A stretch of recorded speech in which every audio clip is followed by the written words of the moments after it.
আমি এখন যাচ্ছি একটু ব্যাংকে, মতিঝিলে। মতিঝিলের পরিস্থিতি বেশি ভালো না। আমি একটু আগে ক্যামেরা ছাড়া গিয়েছিলাম ব্যাংকে, পরে আবার চিন্তা করলাম যে বাসায় যাই, ক্যামেরাটা নিয়ে আসি, কারণ এখানকার পরিস্থিতি খুবই খারাপ।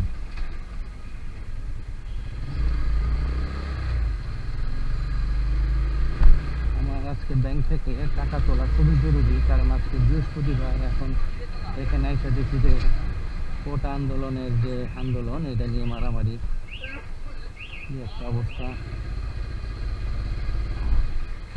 এই মুহূর্তে আছি ইত্তেফাক মোড়ে। এখানে মারামারি হয়েছে, আপনারা দেখতেই পাচ্ছেন, আশেপাশে ইট টিট ছড়ানো। বিশেষ করে মারামারিটা মনে হয় মতিঝিলের দিকে হয়েছে, আই ডোন্ট নো। দেখি আমি ব্যাংকের কাজ ছেড়ে দেখি ব্যাংক খোলা পাই কিনা। খোলা না পেলে তো আবার আরেক ঝামেলা করতে হবে, কারণ মাঝখানে শুক্র বন্ধ। আমার সকাল সকাল আসলে আসাটা উচিত ছিল। আসলে কি করব, মানে শোরুমে যে কাজগুলো থাকে আমার ক্যাটফুড নেটওয়ার্কের, এই কাজগুলো আমার করতে হয়। আসলাম ব্যাংকের উদ্দেশ্যে। ব্যাংক কি খোলা আছে? ব্যাংক খোলা আছে? মতিঝিলে ব্যাংকের কাজ শেষ করলাম। শেষ করে এখন যাচ্ছি মধ্যমিতা সিনেমা হলের সামনে আছি এখন। এইখানে একটু আগে অনেক ফাইটিং হয়েছে শুনলাম। বিভিন্ন মানে আমি দেখি নাই, তবে একটু আগে যে আসছিলাম আইসে আবার তখন আমার সাথে ক্যামেরা ছিল না। আমি আবার তখন গেলাম ঘুরে, আবার বাইক ঘুরিয়ে আবার ক্যামেরা আনতে গেলাম। তো এখন ঘুরতেছি, দেখি ঢাকা সিটির কী অবস্থা। তো চলে আসলাম আমার ফ্রেন্ডের দোকানে, স্বপনের দোকানে, বাইতুল মোকাররম মার্কেটে, ক্যামেরা পয়েন্ট। ভাই কেমন আছেন ভাই? হ্যাঁ স্বপন, কি অবস্থা তোমার? হ্যাঁ, আমার এটা চালু আছে, এটা দেওয়া হয় না। সালাম আলাইকুম গুরু, কেমন আছেন? হ্যাঁ, গুরুর আজকে দেখাই দিব। এই যে এটা আমার ফ্রেন্ডের দোকান, ক্যামেরা পয়েন্ট। সবসময় তো আপনাদের জন্য বাইক ব্লগিং করি।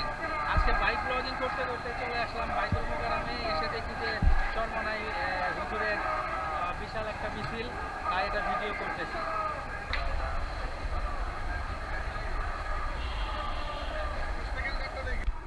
আপনারা জানেন সমগ্র বাংলাদেশ আজ উত্থল উত্তপ্ত। আমাদের দেশের ছাত্র সমাজের সাথে তাদের মা বাবা এবং ছাত্রলীগের গুন্ডা মাস্তানেরা হত্যা করেছে। সারা বাংলাদেশে হাজার হাজার ছাত্র বন্ধুকে মারাত্মকভাবে আহত করা হয়েছে। রাজধানী ঢাকা সহ বাংলাদেশের বিভিন্ন থানায় আন্দোলনরত শিক্ষার্থীদের বিরুদ্ধে অসংখ্য মামলা দায়ের করা হয়েছে। ছাত্র বন্ধুদের গ্রেফতার করা হচ্ছে, তাদের বাসায় বাসায় গিয়ে তাদের পরিবারকে হয়রানি করা হচ্ছে। আমাদের ছাত্র বন্ধুরা একটি ন্যায্য দাবি উত্থাপন করেছিল। বাংলাদেশের সরকারি চাকরিতে নিয়োগের ক্ষেত্রে বৈষম্যমূলক কোটা ব্যবস্থার সংস্কার চেয়েছিল তারা। সরকার সেই দাবিতে কর্ণপাত করেনি। গত 1 তারিখ থেকে আমাদের শিক্ষার্থীরা শান্তিপূর্ণ উপায়ে রাজপথে অবস্থান নিয়ে তাদের দাবি উত্থাপন করেছিল। তারা সংবাদ সম্মেলন করেছে, তারা দেশবাসীর উদ্দেশ্যে তাদের বক্তব্য তুলে ধরেছে। সরকার তাদের দাবি উপেক্ষা করেছে। তাদের দাবি উপেক্ষা করে নির্যাতন নিপীড়নের মাধ্যমে তাদের ন্যায়সঙ্গত শান্তিপূর্ণ আন্দোলন দমনের ফ্যাসিবাদী পন্থা অনুসরণ করেছে। ছাত্র বন্ধুদের উপর পুলিশ নেলিয়ে দেওয়া হয়েছে। ছাত্র বন্ধুদের উপর ছাত্রলীগের অস্ত্রধারী সন্ত্রাসীদের লেলিয়ে দেওয়া হয়েছে। ঢাকা বিশ্ববিদ্যালয় ক্যাম্পাসে, আমাদের ছাত্রী বন্ধুদের ক্যাম্পাসে, ইডেন কলেজে, বদরুন্নিসা কলেজে দেশের বিভিন্ন ছাত্রী শিক্ষা প্রতিষ্ঠানে আমাদের সাথীদের উপর, আমাদের সন্তানদের উপর, আমাদের বন্ধুদের উপর ন্যাক্কারজনকভাবে হামলা পরিচালিত হয়েছে। আমরা শিক্ষার্থীদের আন্দোলনের সাথে সংহতি প্রকাশ করেছিলাম, তাদের দাবির প্রতি আমরা সমর্থন ব্যক্ত করেছিলাম। বাংলাদেশের সমস্ত বামপন্থী রাজনৈতিক দল সরকারের প্রতি আহ্বান জানিয়ে বলেছিল, ছাত্রদের দাবি মেনে নিন, একটা কমিশন গঠন করুন, সমাজের বিভিন্ন অংশের মানুষের মতামত নিয়ে কোটা সংস্কারের জন্য অনতিবিলম্বে উদ্যোগ গ্রহণ করুন। সরকার সে উদ্যোগ গ্রহণ করেনি।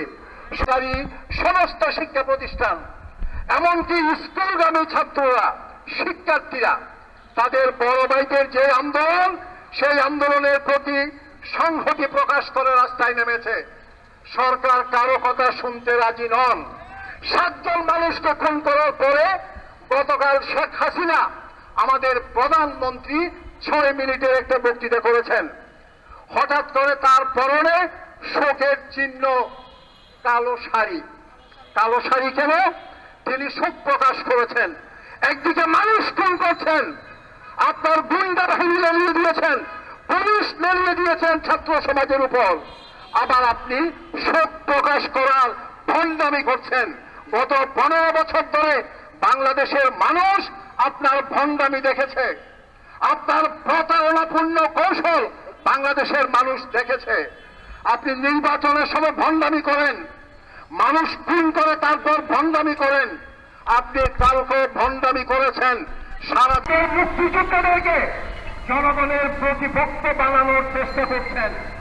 আমাদের জনগণ মুক্তিযোদ্ধাদের সাথে কোনো বিরোধ তৈরি করতে চায় না। আমরা মুক্তিযোদ্ধাদের সম্মান করি। তার নিঃশর্তে প্রত্যাহার করুন। আপনি গতকালও হুমকি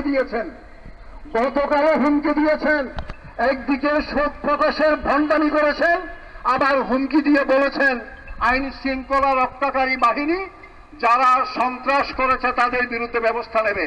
অর্থাৎ এই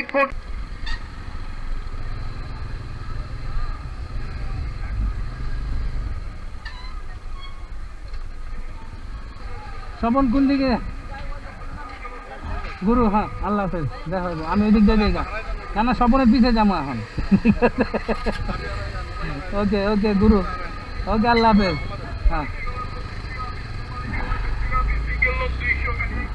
স্বপনের দোকান থেকে বের হয়ে এখন সোজা যাচ্ছি আমার বাসার দিকে। তো মাঝখানে আবার আমি কিছু ভিডিও ধারণ করলাম পল্টন মোড় থেকে, পুরানা পল্টন মোড় থেকে। কি যে স্বপন? ও,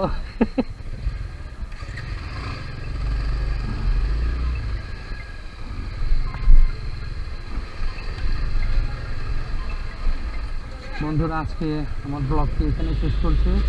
সবাই যে যেখানে আছেন ভালো থাকবেন, সুস্থ থাকবেন। Thank you everyone. আসসালামু আলাইকুম।